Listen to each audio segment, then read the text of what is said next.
Salut passionnés, j'espère que vous allez bien, bienvenue dans ce deuxième épisode de Wow Effect. Et aujourd'hui, on va parler de la peau.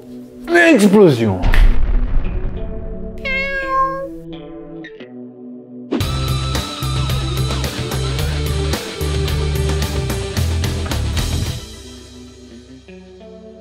Aujourd'hui donc, on va voir comment faire de la peau. La technique que je vais vous enseigner n'est pas si facile que ça, elle mérite quand même un peu de précision. Mais vous allez voir qu'avec un peu d'entraînement et de pratique, finalement, ça va. Enfin, il faut quand même pas mal d'entraînement, mais il faut persévérer pour avoir un bon effet. Au final, comme d'habitude en peinture, c'est la patience qui fera de vous un bon peintre. Alors pour peindre la peau, ça peut toujours être un peu compliqué, on sait jamais vraiment par où commencer. Il peut y avoir des sous-tons rosés, des sous-tons marrons, ou toute autre chose, des vertes et des pas mûres comme on dit. Mais de manière générale, la peau blanche exposée à la lumière sera légèrement rosée, beige très clair au niveau des lumières et un peu marron dans les creux. Et c'est sur ça qu'on va se baser. Donc rien de bien foufou au niveau des choix de couleurs. Au moins, c'est déjà ça. Alors la technique qu'on va voir aujourd'hui est la technique dite du floutage. Ça consiste à peindre des zones assez proches et assez fines, très démarquées, et une fois que toutes les lumières sont bien posées et les ombres, venir flouter les transitions pour avoir un dégradé lisse et joli.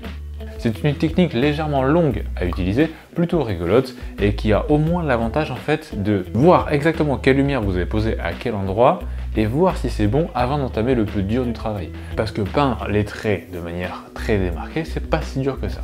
Au moins avant le floutage, qui est vraiment l'essence même de la technique et qui est l'étape la plus longue, vous pouvez apprécier les lumières, les couleurs et voir si tout ça, globalement, va bien ensemble. Ce qui permet donc de pré-rattraper, ce qui est fort de rattraper en avance, les éventuelles erreurs de lumière ou de placement de couleurs que vous auriez pu faire.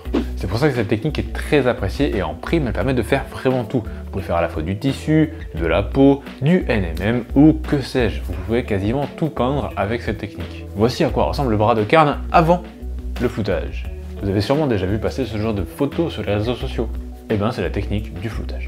Et donc, encore une fois, c'est pas la technique la plus facile du monde, mais une fois que vous la maîtriserez bien, vous pourrez vraiment peindre littéralement tout avec cette technique. Par contre, il vous faudra un temps fou, mais vous peindrez tout vachement bien, un style wow.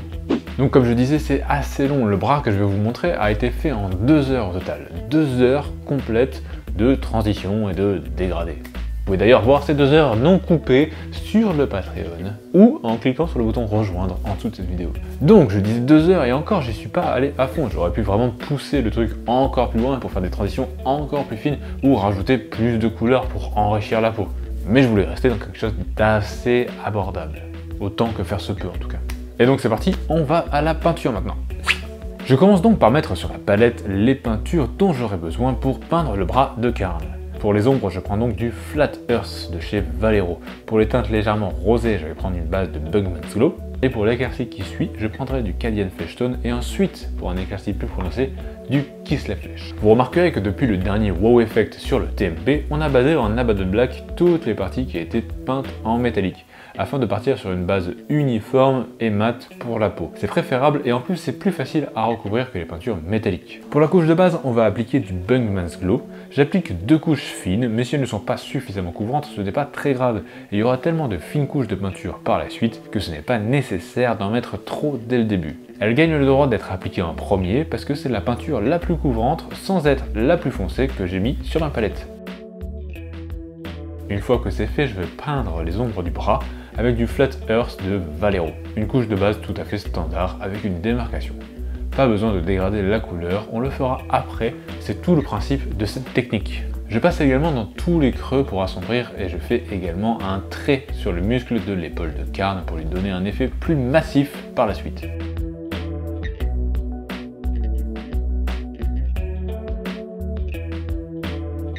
Je vais maintenant peindre les bordures des parties les plus sombres avec un mélange de Bugman's Glow et de Flat Earth pour démarquer les zones d'ombre.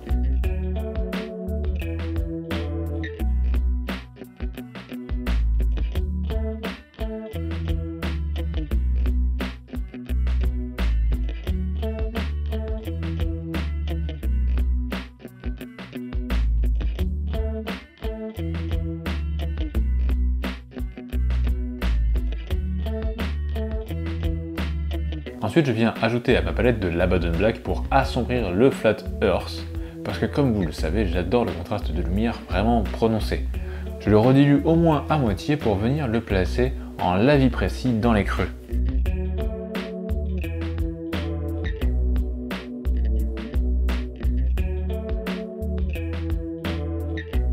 Et maintenant on va passer à la couche de Cadian Fleshtone. On va donc laisser un fin trait de Bugsman's Glow après la couche de 50-50 Bugsman Flash Earth et recouvrir toute la zone avec la peinture.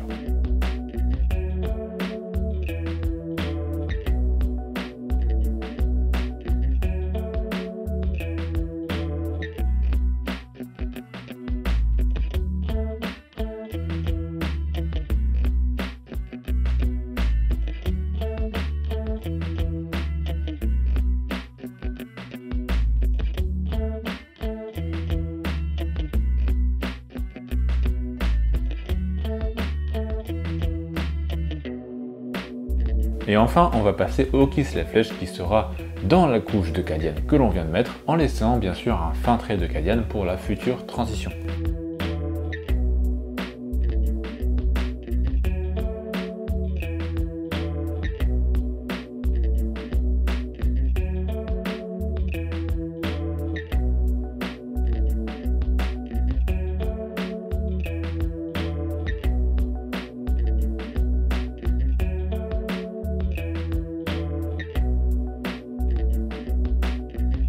Alors une fois que j'avais posé la couche de Kiss la Flèche, je trouvais qu'au final il n'y avait pas assez de lumière dans cette peau. La peinture c'est de l'adaptation, il faut s'adapter constamment. J'ai donc ajouté du White de Vallejo à ma palette pour le mélanger au Kiss la Flèche et recouvrir la zone que j'avais peinte en laissant un peu de Kiss Left toujours pour la transition.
Au final, c'est toujours le même principe ces techniques. Vous laissez des fines couches pour avoir une transition. Il faut que déjà les couches, même bien démarquées, fassent une bonne transition si on regarde de loin.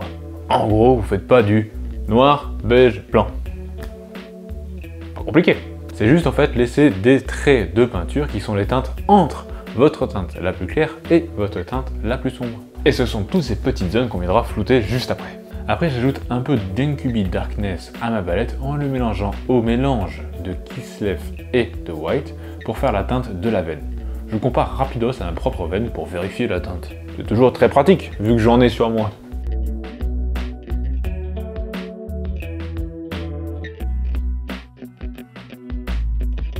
Et maintenant, on en arrive au floutage. Bon, le principe est simple et vous allez vite comprendre pourquoi j'ai tout posé sur la palette avant de peindre. C'est parce qu'on va prendre les deux teintes qui se jouxtent, par exemple le Flat Earth et le mélange 50-50 qu'on a fait de Flat Earth et de Bugsman, et on va les mélanger ces deux teintes pour en avoir une nouvelle. Une fois qu'on a cette teinte, on va la diluer bien sûr, bien essuyer son pinceau sur le sopalin, c'est vraiment très important pour qu'il ne reste que peu de pigments et surtout pas trop d'eau. Et là, on viendra faire de fins traits en parallèle de la zone que l'on veut flouter, en parallèle de la démarcation. Et donc avec très peu de pigments sur votre pinceau, vous allez en poser sur la jonction et au fur et à mesure des passages, ça va flouter la zone et faire un dégradé.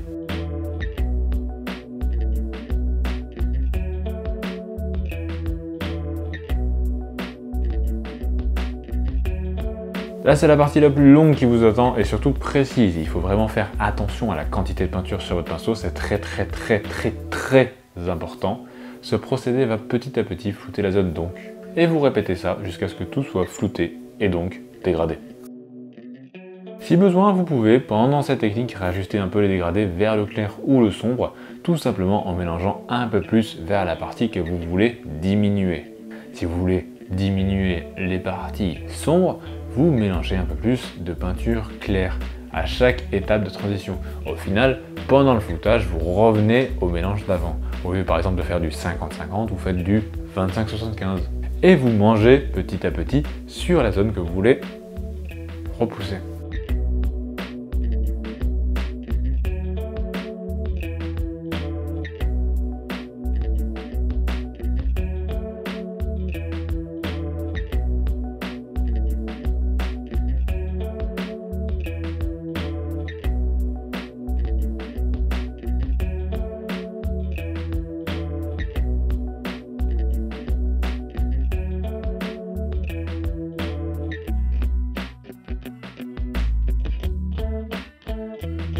Après avoir bien tiré votre peinture sur la palette, essuyé votre pinceau sur le sopalin, n'hésitez pas à vérifier sur votre pouce que vous n'avez pas encore trop d'eau. Si la peinture s'enfonce dans tous les petits creux de votre peau, c'est pas bon.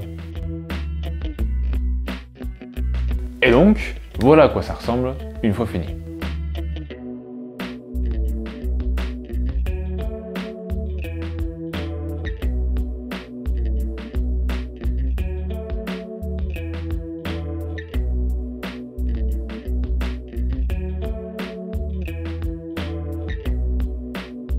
Et voilà, c'était le deuxième épisode de Wow Effect. On va rester sur Carn pour toute la suite de ces épisodes. La prochaine fois, on verra... En fait, je sais pas. Mais dedans, il y aura du TMP Gold, ça c'est sûr.